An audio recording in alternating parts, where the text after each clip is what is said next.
Hey, what's up guys, ImpulseEvan here, and today I'm presenting the video. In this video, we're going to be reacting to the new game theory of Poppy Playtime. I almost said FNAF game theory, but no, it's not FNAF game theory, it's a Poppy Playtime theory. And it's supposedly about Project Playtime. It's titled, You Are Not the Hero of Poppy Playtime, Project Playtime. So, I have played Project Playtime, but only like once, so I don't know all that much about like the lore in it. I do know there's some lore in it, but I don't know like where it is or how it's relevant and stuff to the game or whatever and stuff like that. But like obviously there is lore in it, so apparently there's something about the hero of Poppy Playtime or something in this. So this came out like a week ago almost, but like I was reading the Tales from the Pizza Box story, so I didn't really have time to react to it, so I'm reacting to it now. I also hope all of you had a great new year. Well, New Year's. Welcome to 2023. So, let's get watching this. We are a failed breed, created against our will, only to labor on their terms. Slaves given This meant to be the prototype from like the tutorial. have none of our own, and now they try to make more of us. No, get up. Go! Stop them! Feed your hunger! Slake your thirst! If we can be born on their terms, they can die on ours! Alright, cool. Yeah, this is basically like what the tutorial Internet. was. Welcome to Game Theory, where buttons are gonna light up randomly on screen right now. Press them as fast as you can to play. Alright? Ready? Green, red, yellow, green, blue, blue, blue, blue. Subscribe? Huh, how'd that get in there? Wait, that's not a button on the screen. Oh, it's below the video. Well, to finish the game, you know what you gotta do. Ladies and gentlemen, welcome back to Poppy Playtime, the game that continues to throw us some curveballs. Is Poppy helping us or not? Are these living toys made from orphans or not? Am I getting weird feelings for mommy long legs, or is that just my normal mommy issues cropping up? You know, the usual questions. But today's curveball is anything Hey Matt, are you alright over there? You doing okay? But usual, as Mob Games decided to surprise us all, not with the drop of Chapter 3, but rather with the reveal of its brand new spin-off title, Project Playtime, a multiplayer survival game where you can literally play as Mom Spaghetti. Eminem would be so proud. In the game, you and your friends act as resource extraction specialists, head into Playtime Co. to collect the parts that'll allow us to build giant a new toy. living toys. But things aren't as simple as just playing a bunch of rounds of Simon Says. The whole time you're solving puzzles, you'll be hunted by one of the game's monsters, Huggy Wuggy, Mommy Longlegs, and the newcomer, Boxy Boo. My honest reaction, it's incredibly fun to play. The skins are awesome, the emotes Yeah, it's are very fun to play. I played it with some of my friends, it was great. Overall, the team and I had a blast. I haven't watched playing it this. over on GT Live. I haven't watched that GT Live video yet. I feel like I really should. And if there were a few bugs that needed to be worked out, as Tom Yeah, would I didn't very notice too many quickly bugs, discover. so Say I you. was fine, Oh, yeah. but Hey bud, it is you. Literally stuck. It is me. Look at you. there was one time where someone got stuck. Yeah, actually, that was Oh, no, funny. you can But still there get wasn't me. too Oh, many. Don't worry about him, though. Tom would make Wasn't sure he too had his many bugs revenge for in the me. next round. Uh-oh. No! I have a toy part. Tom! No! I got a toy part! Tom! Come on, Tom. I had a toy part! Boo, Tom. Everyone, let's all collect. Boo! Everyone! Tom in the comments! Boo! Like I said, it's a really fun game. But of course, we don't care It about is whether fun, something yeah. is fun or not on this channel. We are here for The one thing lore. and one thing only. The lore! And just like with gameplay, Yep. Mob Games delivered big time here. When you first boot up the game, you're They thrown did? into a tutorial which is full of this stuff. Lore drops left and right. I didn't really And pay when that you've much played the game attention enough, to the you'll also tutorial, so unlock yeah. a lore-filled VHS tape, which means it's time for us Really? to head back into the cursed toy box. Where I only today played I'm it about to once, prove so to you that the scariest, I think I should most play it more. threatening figure pulling the strings in The this game may Prototype. actually have been the hero all along. I That's don't right, folks, think it's so. classic game theory But time. maybe. The bad guy wasn't the bad guy after all. In Project Playtime's VHS tape, we're introduced to a new character named Harley Sawyer. Known We are? simply I guess maybe what he's gonna say is like, or maybe it's not gonna be his entire, like his entire argument, but it could be one of his arguments that like he's trying to stop us from making more toys, and the toys are the ones that kill people. So maybe that's kind of what he's gonna say. I don't know. I guess we'll find out. as the Doctor. Not that kind of doctor. This guy doesn't have himself a box that's bigger on the inside. Instead, he has a plan that involves being That's bigger from chapter on the 2. outside. Now we're That room, I mean. Safety protocols are being abandoned. Workplace incidents are common. We need to deal with all of these issues at once. I'm here now with a solution. Giant toys. We can increase our workforce and simultaneously decrease the number of lawsuits and people on our payroll if the people we have working aren't people. Huggy Wuggy, Mommy Longlegs, and Boxy Boo, these jumbo-sized living toys, they're all part of this initiative. In Chapter 2, we learned that Mommy Longlegs was used to help supervise the kids playing around in the game station, but I don't think any of us really took the implications of that seriously. These giant toys were actually made with the express purpose of working in the factory, lifting boxes, patrolling hallways. I didn't know that. toilets. And knowing this, it actually helps the first ever VHS tape we hear in the game make a lot more sense. Life So, Pier. trespasser, just to make you aware, while we pride ourselves thought it was Leaf. primarily on our high-quality toys and excellent child care, we also pride ourselves on our security. For example, this facility is full of hidden motion triggers, which, once set off, will turn on the factory's emergency alarms and directly contact the authorities. And that's one of the more tame aspects of our security system. No spoilers. He's talking about Huggy. So the Huggy toys is are literally security the factory systems. security. Okay. Step aside Fritz Smith. Cool. There's a new Fritz night guard in Smith. town, and he is tall and blue and fuzzy. For the first time in the series, we have confirmation. That would've as to been funnier why if we these said toys Michael Afton, actually but came into okay. being. So the next question is Fritz when. Smith. As we start to piece together a timeline of events for the factory, it'd be helpful to know when this initiative started. Well, Project Playtime actually gives us a lot of information on that. Boxy Boo's description tells us that he was based on a toy from 1966. Huggy Wuggy's description is similar, telling us that the giant monster was based on a toy created back in 1984. But Mommy Longlegs' description actually works a bit differently. You see, it makes it clear that in her case, the toy didn't come first. Instead, the giant mommy that we saw throughout Chapter 2 was created in 1991 in an effort to use the company's new elastic plastic. And eventually she became, quote, so popular that Playtime Co. created a toy out of her and took it to market. That tells us Cool. that the bigger bodies initiative I didn't had read to have any of that started stuff, so prior I to her wouldn't know. creation in or before 1991. And considering that she's experiment 1222 and that Huggy was 1170, it had to have been significantly earlier than that, probably around 1990. And that's not all the timeline information that we get here. For more, we turn our attention to the Project Playtime ARG. That's right, Mob Games heard my cries for more interesting clues. I really wanted to do a theory just on these cardboard cutouts, expecting there to be some sort of hidden lore inside the glitchy audio. The perfect place to hide some lore, Mob Games. Wink, wink, nudge, nudge. And so they decided to raise me an entire ARG.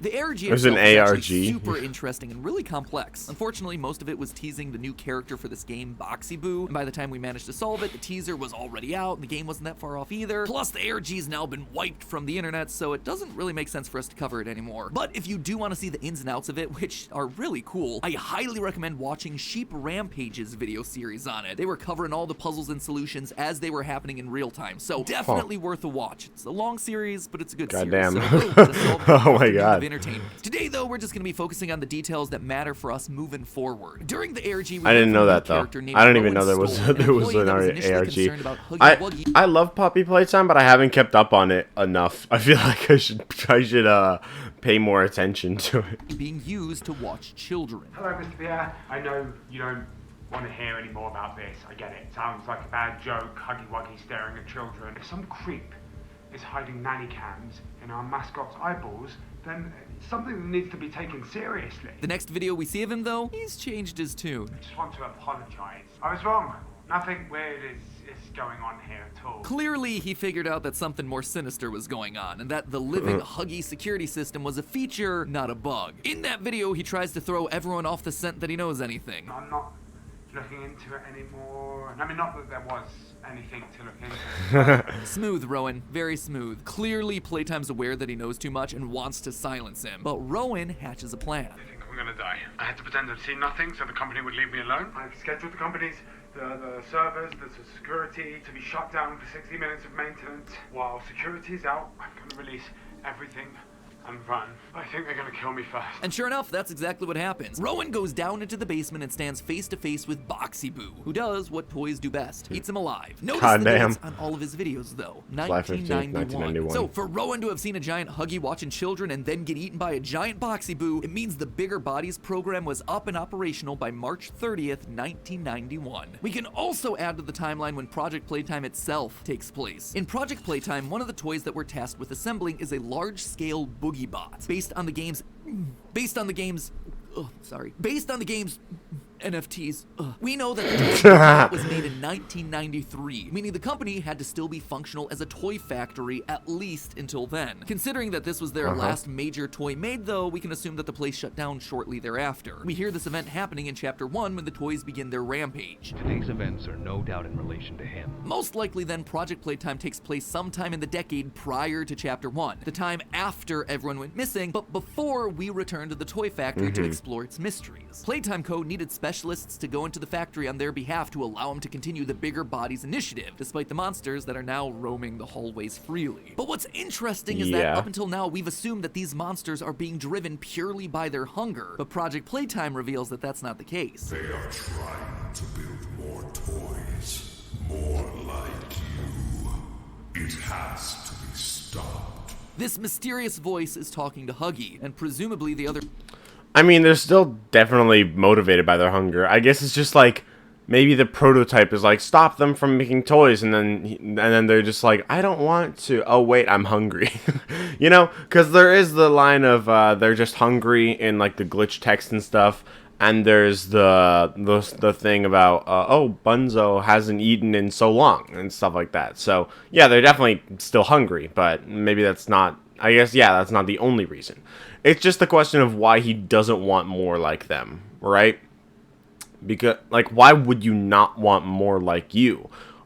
So, I guess maybe that's what, like I said, I guess maybe that's what he's going to try to say. Like, that he doesn't want more of the monster toys or whatever. Other giant toys throughout the factory, getting them to work together in order to feed themselves, but also to stop those who are trying to make the Bigger Bodies initiative a success. Whoever this mysterious voice is, they do not want more monsters to be created. But who could it possibly be? Fortunately, I didn't have long to wait for an answer because during my playthrough on GT Live, I got a loading screen that told me exactly who it was. I got a loading screen. Prototype. Which one did you get? I got Mommy Longlegs being puppeteered by 1006. That's the one. Yeah, mine is Huggy just chasing people, so you definitely got the interesting one. You got the lore there. I got the lore, see? Experiment 1006 has been one of the franchise's biggest mysteries. Each installment reveals a little bit more about him. The first chapter showed us that he was a prototype to all these toy experiments, that he had a digestive tract but didn't require food to survive. The second chapter revealed him to be incredibly intelligent, tampering with cameras and alarm clocks in order to sabotage the scientists doing experiments on him. He even showed up at the end of chapter 2 to drag a lifeless Mommy Longlegs away. But his end goal, his motivation has right after she said he'll make me part of him. So like he's like taking parts from the toys, I guess, to build upon himself or something, or he's just trying to get rid of them and make it so maybe he's the only one, or to dispose of the evil ones or whatever. One of the two, I guess.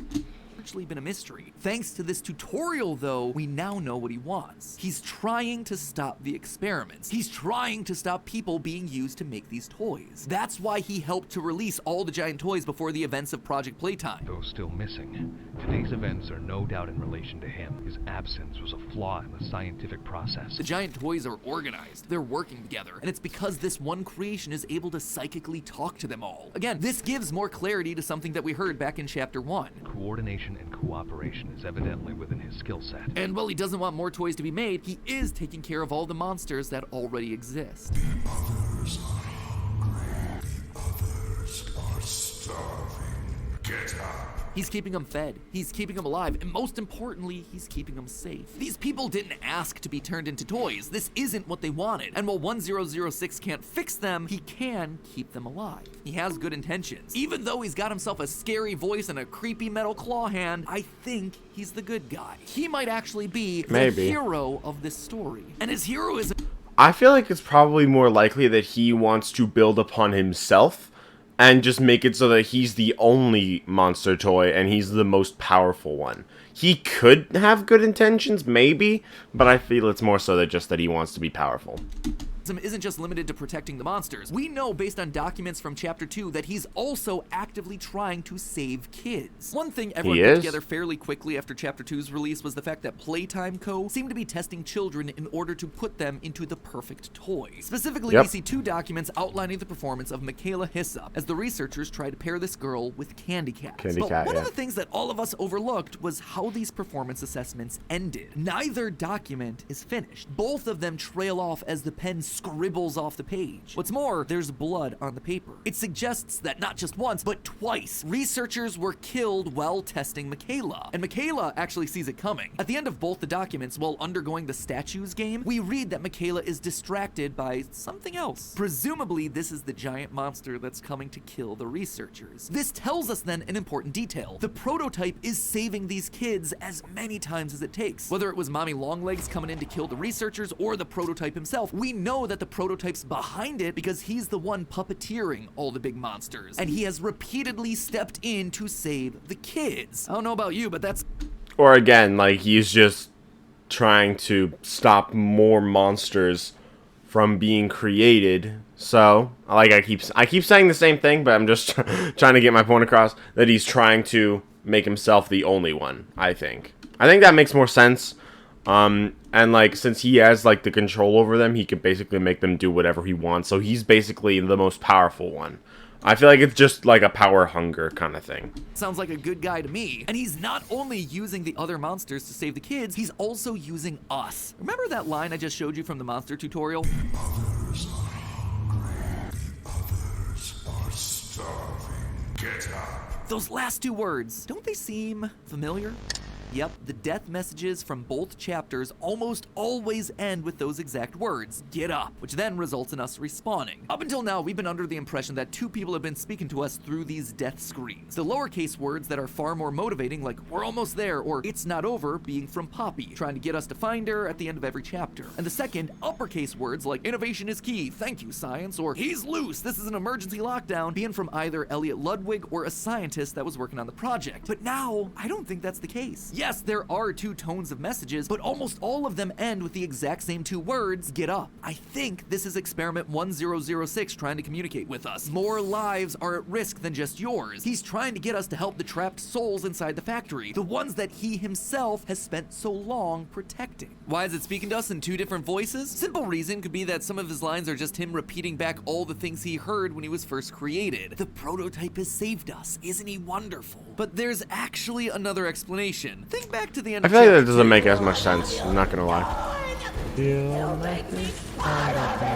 Mommy screams for her life, terrified of being a part of 1006, who drags her lifeless corpse away shortly thereafter. Broken toys end up being combined into the prototype. So maybe it's a way for him to keep the toys and the spirits inside of those toys alive. That would mean that 1006 now has multiple voices inside of him. The voices of all those toys that have perished and are now incorporated into his being. All of them trying to communicate with us at once. This, I suspect, is what we're also seeing in the new VHS tape of Project Playtime. It starts off as normal text, but then switches to capital letters. Again, 2 very different tones present here. Near the end, we see the line, the bigger bodies initiative will fail, which not only lines up with the motivations for 1006 that we've just discussed, but it also matches the exact words on the game's Steam page, except over there, it's written in a glitchy text. Now, while glitchy text doesn't necessarily prove that it's 1006, we have seen those death screens in the past use codes and corrupted text before. And a robotic monster trying to communicate in every way possible, ending up with text that appears glitchy, fits pretty nicely. Plus, there are also some frame-perfect messages in there that appear in the static of the VHS. One that says, save us, and another that says, a pawn and a sacrifice. Again, hidden messages, other voices, all trying to break through. But while I'm certainly excited to see what the prototype pulls out for us in future updates and what his role in the story is going to be going forward, there's still one major question here. Who is 1006? All the giant toys that we've met thus far have been made from people. Mommy Longlegs even got a name, name Marie Payne. So if 1006 is the prototype, the one experiment that paved the way for all the others, then surely he too has to be made from someone. In our previous theories, we came to the conclusion that orphans were being used to create these monsters. They were tested in the game station, and if they were considered fit for purpose, they would get on the train and be sent to play care, where they'd be experimented on and eventually turned into toys. So was experiment 1006 just an orphan? A random child I that's don't now think after so. revenge? A vengeful spirit, if you will? As much as I'd love to dunk on Poppy for riffing on another piece of FNAF lore, I don't actually think that's the case here. 1006 is incredibly intelligent, able to take control of the other toys, manipulate and trick the scientists in the toy factory, while later experiments like Huggy were described as obedient. These later experiments were made from children who could be trained and molded into what they needed to be, but the prototype was different. He was an adult, one we've gotten to know a lot about in recent chapters. I propose that 1006 is none other than the founder of the company, Elliot Ludwig. Oh yeah, I made that theory too. Ever since the release of Chapter 2, it's actually been a fairly common theory. However, I really feel like now we have the evidence to hammer this one home. In my Poppy Playtime theory, when Chapter 2 came out, I actually said that. That Elliot Ludwig suffered a tragic loss in his family in the 1960s. Yes, probably Poppy. His daughter, who would then go on to be remade in Poppy. Yep. And throughout the game thus far, Elliot is always described as a family man at heart, and he's always giving credit for his business to the children. Now, call me cynical, and maybe I've played just one too many indie horror games at this point, but I see stuff like that, and I immediately think, oh, this guy's shady. He's clearly killing the kids. But nothing he ever says or does is outright evil, or mean to children in any way. Instead, it's trying to benefit children. Throughout the toy factory, we see posters pushing employees to adopt and foster orphan children. And while, again, my knee-jerk reaction is this guy is clearly using these orphan kids to make living toys, I don't think it started that way. If it did, he wouldn't be outright encouraging employees. But if it didn't start that way, then he ended up being bad later on then. if that's what that seems like what you're trying to imply, so I feel like that would still mean that the prototype, if he was Elliot Ludwig, would still mean he was evil.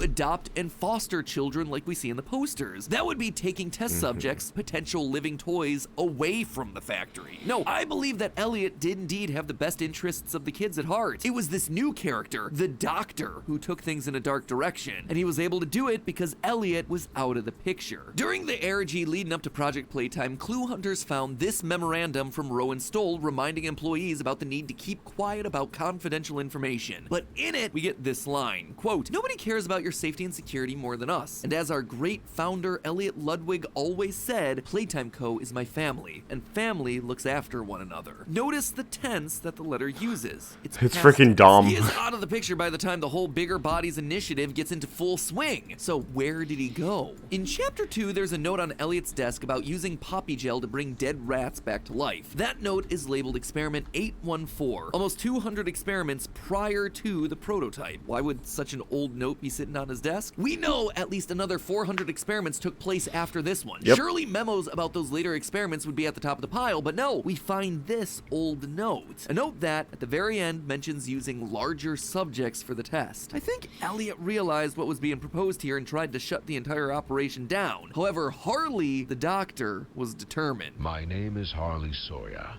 I'm called the Doctor. When I look at this company we've built, I do not feel proud. Declining profits, failed experiments. He specifically calls out failed experiments. When Harley takes control, the experiments haven't been successful yet, just like we see with the rats and the poppy flowers. And so when Elliot stood in his way, there was only one thing to do. Use him as your guinea pig. That's why that was the last note on Elliot's desk. He never returned to the office. Harley could just lock the door and no one would be any wiser. And so Elliot became the first. He became the prototype. Now it was up to him to protect all those that he failed to protect as a human, both the employees that are being turned into monsters and the children who are in the process of being tested. And he's doing everything he can to stop it, killing researchers that are testing kids, preventing more toys from being built in Project Playtime, and sending us a note to bring us back to the toy factory to investigate, and then continuing to encourage us to get up when we fail. But clearly his mission is incomplete, and Poppy appears to be the final solution. There's a reason that Mommy captured her again in Chapter 2. Remember, She's following 1006's orders. I suspect that he needs to be reunited with his daughter in some way for his mission to be complete. Not exactly sure yet. Maybe it's just a creepy toy family reunion. But whatever it is, I bet we're gonna find out more in Chapter 3. You know, provided the new game Project Playtime doesn't make so much money that Mob Games suddenly pulls a Fortnite and stops pursuing the single-player campaign. That would never happen, right? In the meantime, friends, remember, it's all just a theory. A game theory. Thanks for watching. And if you're still looking to get your Poppy fix like the orphans at Playtime Co., you can always watch our prediction video for Chapter 3. You do not want to know what they're gonna do with that gas mask.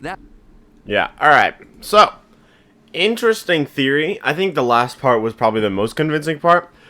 I feel like it could be a little bit of both. Maybe like he was driven mad or something, or maybe he is the good guy. It could also be like a kind of a Wilson situation where he has good intentions, but he does them like in the wrong way or something. He tries to enact them in the wrong way, and he ends up being the villain unintentionally. It could be kind of like that. But I want to know your thoughts. Let me know in the comments what you guys think of this theory. I think it does make sense. I'm just debating whether or not it could be. It is true. It very well could be. But I will end the video there. Hope you guys enjoyed this video. If you did, please do leave a like and subscribe, and I'll see you all in the next video. Bye, guys.